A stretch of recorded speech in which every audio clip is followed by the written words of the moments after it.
Silence, it isn't weakness, it's restraint. I think people often mistake silence for weakness, and honestly, silence is one of the most powerful things that you can have in any given situation, because sometimes silence speaks a lot louder than noise. And in the context of people having an opinion about you and you reacting, your reaction is either going to be to potentially say something back to them, or what I think to be the correct way to deal with it is to walk away. And when I say walk away, I don't mean physically walk away. I mean, unless you are specifically in the presence of somebody saying something stupid at that time, then of course you probably will walk away. But when I say walk away, I mean silence. I mean disappear. I mean go off into the abyss. Give them air. Because some people talk so much that they actually want a reaction.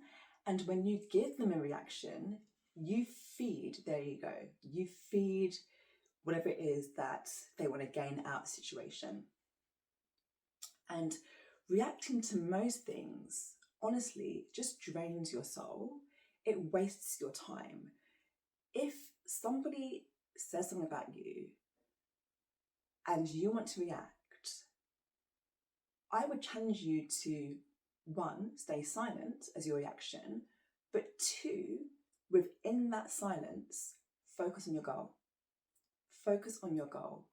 Even if the person has stood right in front of you who has said something, stay silent, physically walk away or mentally walk away, and focus on your goal in that moment. Because for every negative experience you have in life, you want to find the uplifting outcome. And when someone has been brave enough to open their mouth and talk nonsense on you, you don't give them energy by responding in a way that they want, which is to probably verbalize, or if it's written context, write something. You don't respond to them in a way that they want. You respond to them in a way that benefits you. And the thing that benefits you is to be silent, mentally, physically walk away, and focus on up-leveling and uplifting your own lifestyle. Because when you focus on yourself, you bring great things into your world. When you focus on them, you get into a vicious cycle. Choosing not to engage is far more powerful than people realise. And look, I'll be honest, I've been caught up in some absolute nonsense drama recently, which I should have disengaged from like well over a month ago. And I've just been in this negative cycle. And in all honesty, I knew from the start I should have disengaged and stayed silent. I knew, but I kept just being reeled back into the nonsense. Now, as someone who does the work that I do, and as someone who knows who I am as a person, for me, in that moment, I said to myself, do you know what? The devil gave work to some idle hands today. And I'm not even a religious person, but I said to myself, you've been too idle to be typing away with this nonsense when you've got other things to be doing. You've got so many other things to be doing. And the negativity surrounding this situation, I deserve to be getting because I shouldn't have been engaging in the first place. And I'm a very big believer in owning and acknowledging when you have created your own downfall or your own sphere of negativity. I'm very big on believing that if I've engaged with something negative and I've brought that into my world, then I only have myself to blame. And I think that's a very mature thing that a lot of people refuse to do. So a lot of people refuse to acknowledge when they have actually attracted negativity to themselves. They want to kind of, palm that away and decide it's somebody else's fault, somebody else's problem, and that's how it came to them. No. When you have negative experiences, sometimes you really have to put your hands up and say, yeah, I brought that into my life. And because I engaged with something, I brought that negativity into my world. And like I say, I had idle hands. I had other things to be getting on with, my goals. I had my goals to be thinking about getting on with, but I didn't. And had I actually taken stock in that moment and said to myself, Natalie, you have got business ideas that you need to be following through on right now. You have got your own deadlines that you've fallen back on. You have got content to create, not just for social media, but for an online course. I've got so many things to be getting on with that actually having a time to engage with this nonsense was not where my focus should have been. But by engaging in that nonsense, I have taken myself into a very dangerous rabbit hole, which I need to now claw myself out of. Whereas had I just seen the negativity for what it was, or at least been honest with what it was and I noticed what it was in the moment, I said to myself, I've got goals to focus on. I would have disconnected from that a very long time ago. So when it comes to engaging with things based on what people have to say about you and how they think and feel about you, this is why I say silence, walk away, focus on your goals. Because while they're busy trying to get you to engage, while they're busy having an issue with you, while they're busy making you the focus of their world, you should be busy making yourself the focus of your own world. You should be busy up-leveling, uplifting, focus on your goals, focus on what it is that you want to do, where do you want to live, how much money do you want to earn, what is it that you want to do. Focus on being the best version of you. They'll still be there. They'll still be there trying to reel you in. But what you don't do is give them the engagement that they want. You don't give them what they're trying to get. You give them air. Give them the hand, physically, mentally, and you move on up the path of success that you're going to while they're still there at the bottom trying to pull you back down. You see, the issue with reacting and engaging in these moments is that most people tend to respond immediately. So when somebody says something about them, a lot of people don't stop to think in a moment. A lot of people don't take a breath to just hold on a minute.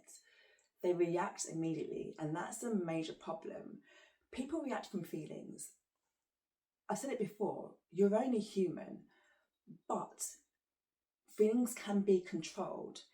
Even if they're really pent up inside of you, you can control your reaction to anything in any given moment.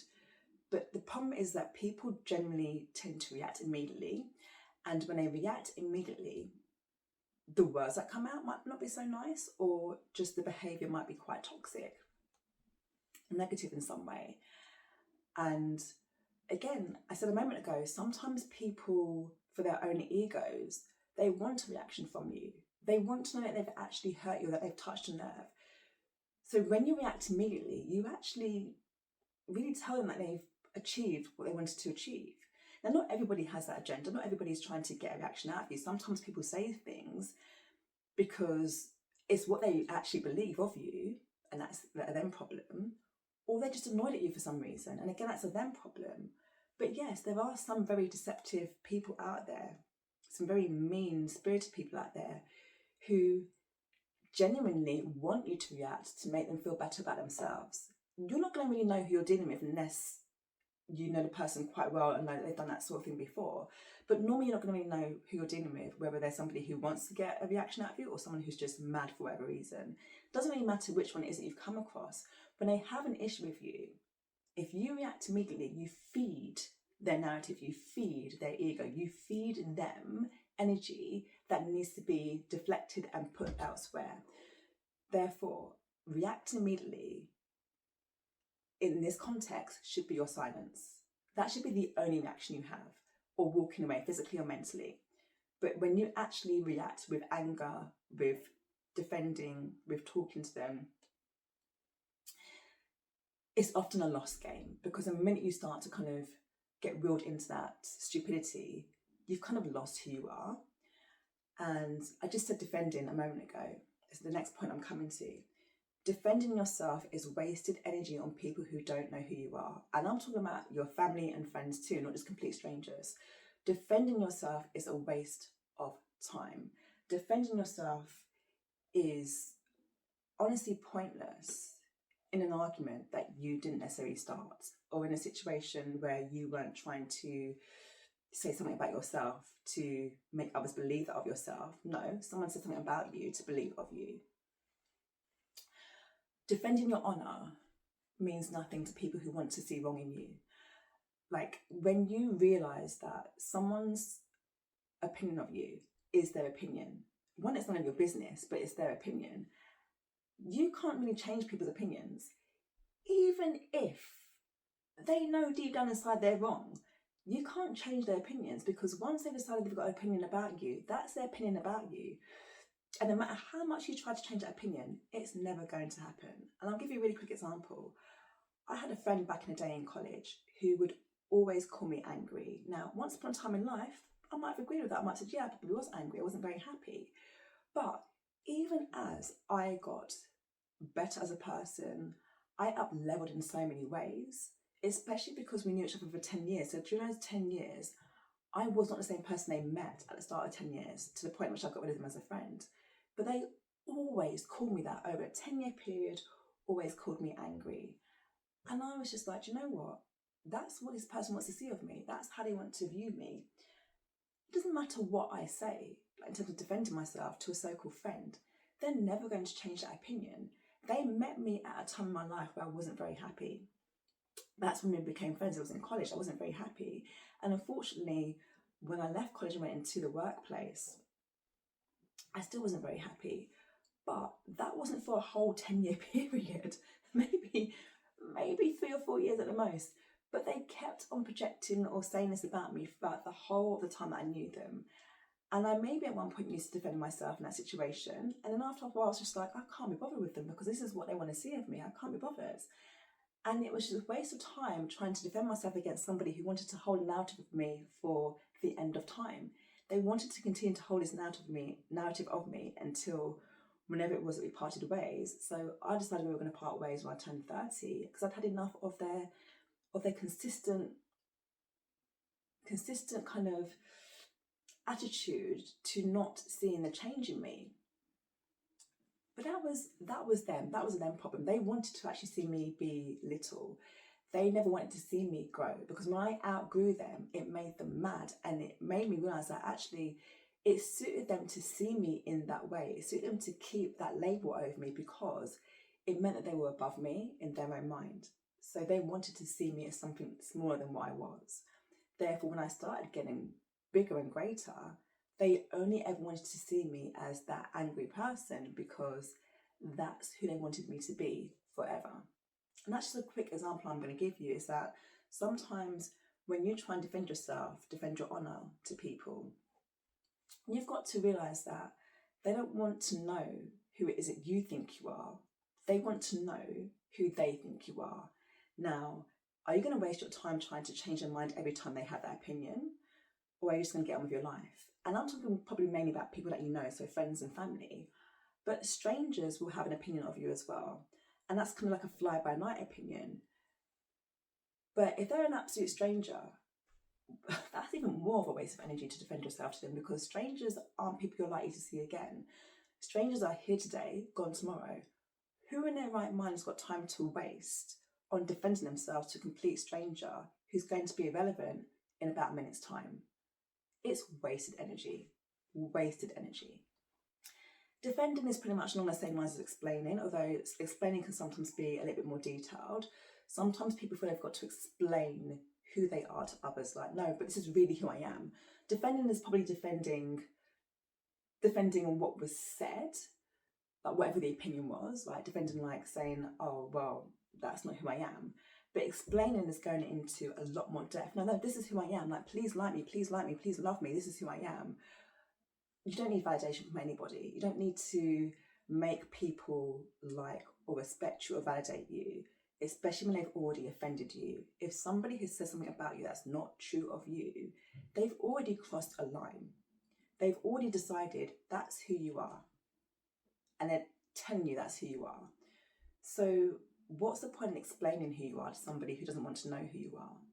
You know, when you have to explain yourself, explain who you are to others, how long is that going to take you to do? Like, how many sentences, paragraphs, essays do you have to write or verbalize for someone to know who you are based on who you're telling them you are? Because if somebody wants to know you, they will get to know you. They will get to know who you are by being in your presence. They will get to know you by spending time with you and actually wanting to have some form of a relationship with you. But when someone's decided, That's who you are. Face value, that's who you are. That's it. And then you start explaining who you are to them, it's a waste of time. It's a waste of time. And you'll hear me say this often, it's a waste of time. Because it truly is. I don't know how many ways to phrase it. It's a waste of time, it's draining your energy, it's putting your focus in the wrong direction, it's honestly just not your problem. Starting to explain who you are to others is a lose-lose game, because you've got to remember, when someone holds an opinion of you, it is their opinion. It is what they want to believe. Whether you like it or not, it's what they want to believe. So when you now start explaining yourself, trust me, it's going in one ear and out the other. Because if they wanted to know who you were as a person, they would seek to find out that information properly. They'd seek to be in your presence more. But when they don't care, they make a rash kind of comment. That's who you are. When you start explaining who you are, it goes in that way, out that way. They're disengaging. So if they're disengaging, why are you engaging? Why are you engaging? So the shift in behavior here, let's bring it back to where we started. Silence. Silence. A lot more can be said in silence than in the noise. A lot more can be said in silence than in the noise. Because not everything deserves your voice. Not everything requires you to speak on something. Sometimes silence is the strongest asset you have in the game. The strongest. So when you take a moment before you react in any of those situations regarding someone's opinion of you, take a moment and pause and just say to yourself, by me talking right now, I'm giving them attention. Do I want to engage in this nonsense? Or should I give them silence and gain control over the situation? Should I give them silence and activate my discernment? Activate my discernment. Because you can lose yourself very quickly when you add a voice to chaos. And you can regain yourself very quickly when you give silence to the chaos. Which one do you want to do? You don't need to attend every situation that you're invited to react. People are going to invite you to an issue. You don't have to be there. You don't have to be there. You don't have to react. Because you engage presence over explanation. Come back to yourself rather than being pulled into the opinions or expectations of others with the Unapologetic Self-Love Journal. Available to purchase at Amazon. See links below.